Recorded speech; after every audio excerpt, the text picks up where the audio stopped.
Selamat pagi Bapak Ibu, saudara-saudari kekasih Tuhan. Selamat hari Minggu. Bersyukur kita pagi hari ini masih bisa bertemu di ruang Zoom ini untuk saat teduh bersama. Kita akan merenungkan firman Tuhan dari pedoman saat teduh 4B GKI Residen Sudirman. Hari ini Minggu, tanggal 26 Februari 2023, dengan judul Kisah Kasih yang Diuji. Bapak, Ibu, dan Saudara, mari kita awali saat teduh kita dengan memuji Tuhan dari lagu Hanya Bersamamu untuk mempersiapkan hati dan pikiran kita menyambut sabdanya. Mari kita pujikan bersama.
Cari Kau Tuhan dengan segenap hati. Di dekat-Mu sungguh beri kedamaian. Hatiku menyatu dengan-Mu Tuhan.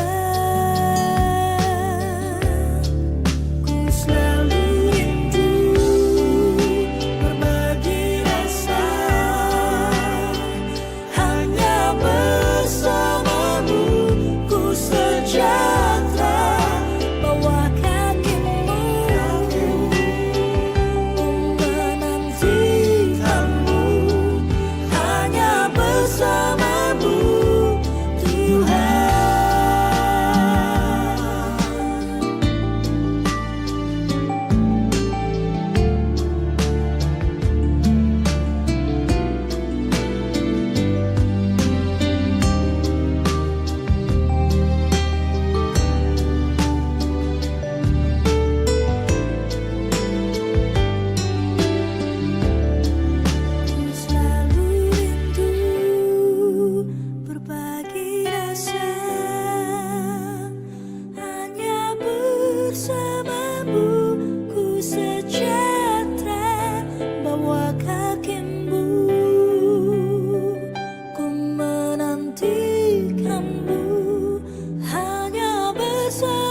Bapak Ibu, saudara-saudari, ujian adalah momen dalam kehidupan yang dapat terjadi kepada siapa saja. Dalam ranah kognitif, ujian akan dapat digunakan sebagai momen untuk mengukur kemampuan seseorang. Dalam ranah efektif, ujian akan dapat digunakan sebagai tolok ukur dalam mengontrol emosi atau perasaan.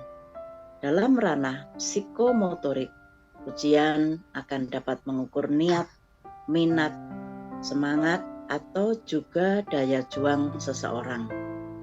Bacaan hari ini mempertemukan Yesus dengan ujian yang dialaminya. Matius 4 ayat 1 sampai dengan 11 adalah firman Tuhan yang mendasari renungan kita pagi hari ini. Nanti akan dibacakan oleh Pak Yosa. Bapak Ibu, saudara-saudari, mari kita bersatu hati, kita mohon pimpinan Roh Kudus, kita berdoa. Bapa di dalam surga, kami bersyukur untuk kesempatan pagi hari ini.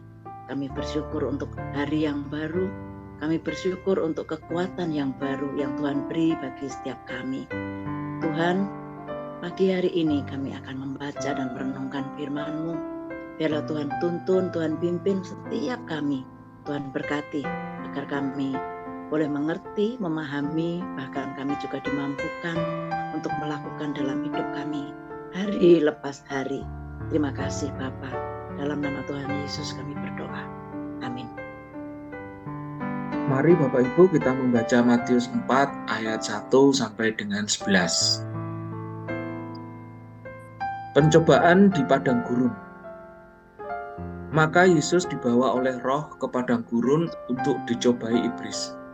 Dan setelah berpuasa 40 hari dan 40 malam, akhirnya laparlah Yesus. Lalu datanglah si pencoba itu dan berkata kepadanya, "Jika engkau anak Allah, perintahkanlah supaya batu-batu ini menjadi roti." Tetapi Yesus menjawab, "Ada tertulis, manusia hidup bukan dari roti saja, tetapi dari setiap firman yang keluar dari mulut Allah." Kemudian iblis membawanya ke kota suci dan menempatkan dia di bubungan bait Allah. Lalu berkata kepadanya, "Jika engkau anak Allah, jatuhkanlah dirimu ke bawah, sebab ada tertulis mengenai engkau, ia akan memerintahkan malaikat-malaikatnya dan mereka akan menatang engkau di atas tangannya, supaya kakimu jangan terantuk kepada batu."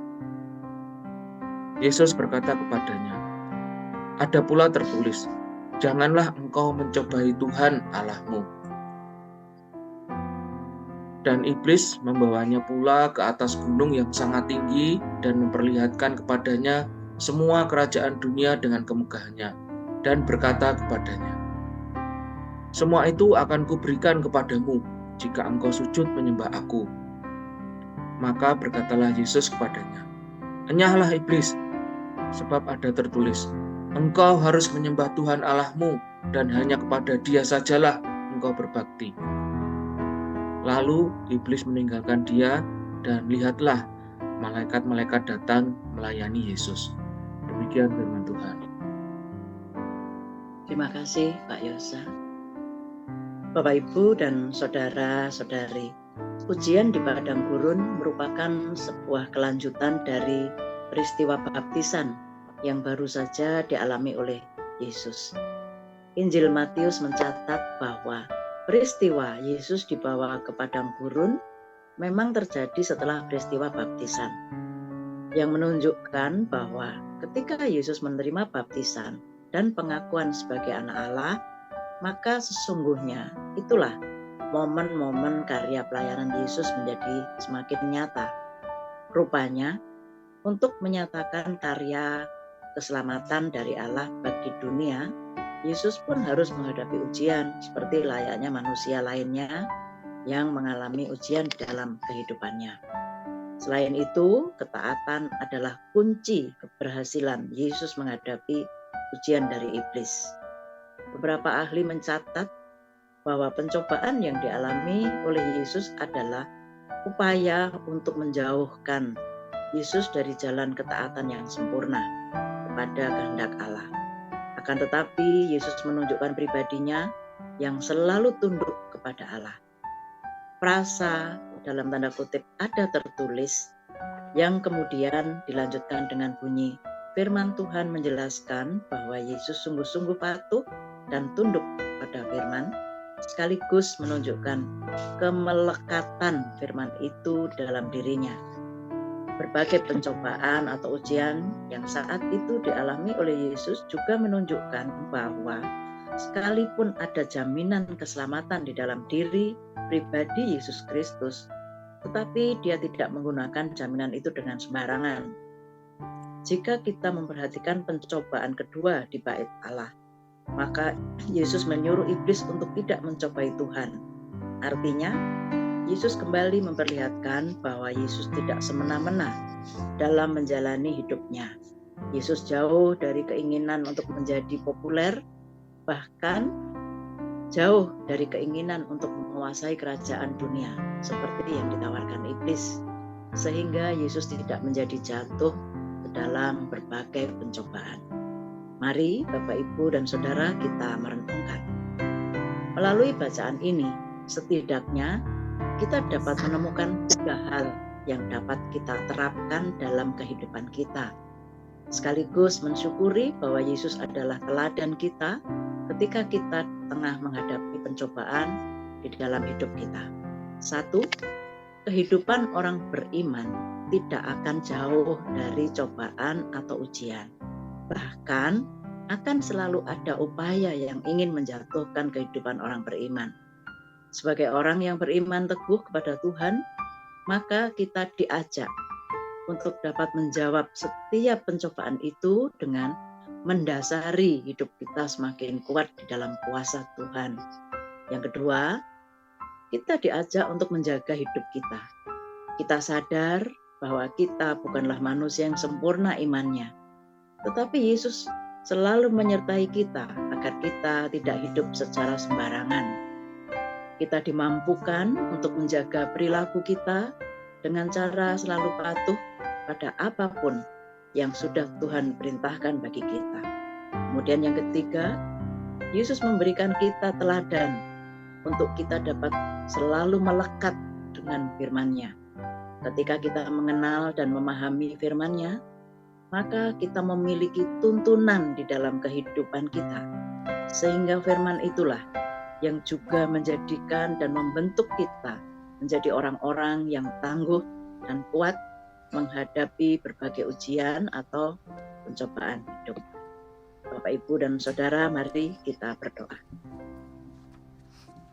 Tuhan yang penuh kasih, ada berbagai ujian yang datang di dalam setiap hidup kami. Ajarkanlah setiap kami untuk selalu mendasari hidup kami di dalam Tuhan. Kami patuh berdasar pada firman-Mu dan juga melekat erat dengan setiap perintah yang Tuhan telah ajarkan kepada setiap kami. Tolong kami ya Bapa. Dalam nama Tuhan Yesus Kristus kami berdoa. Amin. Bapak, Ibu, dan Saudara, hari ini kita bisa merespon firman Tuhan. Pagi hari ini kita akan terus menanamkan semangat untuk mendekatkan hubungan kita pada Tuhan melalui ibadah, pembacaan firman, serta menjalankan hidup seturut dengan perintah Tuhan. Tuhan pasti menolong dan berkati kita. Amin.